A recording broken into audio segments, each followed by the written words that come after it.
Alright folks, well today what we're going to do, we're going to make some venison stew. Now I've got quite a bit of, probably about 2 pounds of deer steak that I chopped up or cubed up into small, about 1-inch cubes. And then also I've got some deer grind that I'm going to add to this too. So we'll go ahead and get started. Now I'm not going to bread this. A lot of people do flour theirs.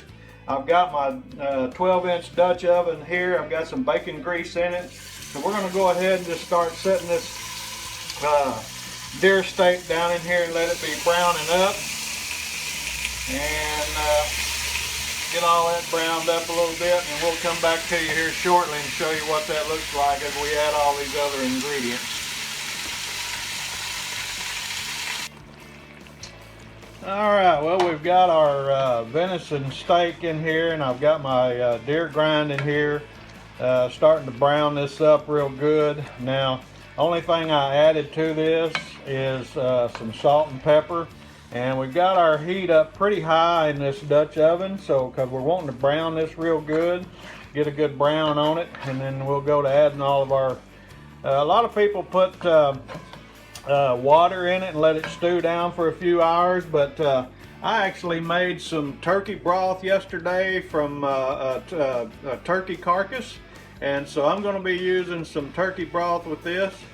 And also, of course, I've got my clarified butter jar there too. We won't be using that, but boy, that's really good. If you've not ever used clarified butter, I'll leave a card up in the description up above there, and you can find out how to make that real easy. But anyway, we're going to go ahead. I got leftover bacon there from breakfast this morning. I might have to get me some of that after a while. But anyway, like I said, we'll go ahead and we'll let this continue to brown down. I've got deer grind and deer steak in here, and so we'll get that brown down, and we'll come back to you here shortly and put it all together. Alright, well this is browning up pretty good. I've been browning this down for just a few minutes. Everything's looking real good there. Quite a bit of juice coming out of that.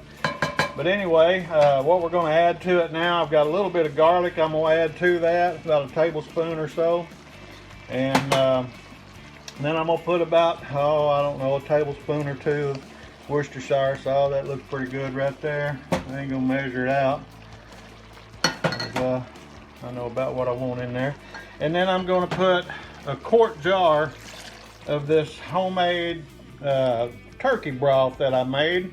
And when I make turkey broth, now I'll leave a card up in the description for turkey broth and for chicken broth, how to make chicken broth. But what I usually do is I use what's called Mirepoix, and that is carrots, onions, and celery. And I've got that here where I separated that out from the turkey carcass yesterday. And so we're going to add these carrots and celery and onions to this mix here in a little bit after everything boils down. But now that we've got everything in the cast iron Dutch oven now, I'm going to go ahead and just give this a quick stir. And we're going to put the lid on this and let this simmer for about an hour and a half. And as soon as that happens, we'll come back to you here and show you what's going on. Alright, it's been simmering about 2 hours, so let's take this lid off and see what this looks like. Oh yeah, that looks really good. Let me put this lid away. And we'll take and stir this up a little bit.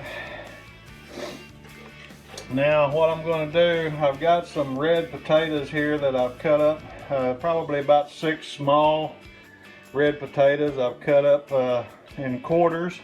And then I've got my Mirepoix, my carrots, onions, and celery that I'm going to put in there. So we'll go ahead and add these potatoes. And what I'm going to want to do now is just let these simmer for about another 30 or 45 minutes. Let them get soft. And the carrots and the celery and onions are already soft because they were used to make my turkey broth. So we won't have to worry too much about them cooking down, but we definitely got to get these potatoes soft. And so we'll get this in here and get it stirred up real good. And we'll let that simmer for another 30 minutes or so, and then we'll add our other ingredients and show you what that looks like here shortly. Okay, well, it's been about 30-45 minutes or so with that potatoes in there simmering down.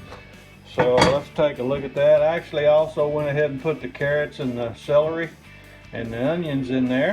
And boy, it's looking good. Look at that. My goodness. Oh yeah. That looks good right there. But our last step, what we're going to do now, I've got a little bit of, I've got about a half a cup of water and a half a cup of flour. And I just stir it up and make a slurry like a little bit. We're going to pour that in here, and what that'll do, that'll help thicken this stew up.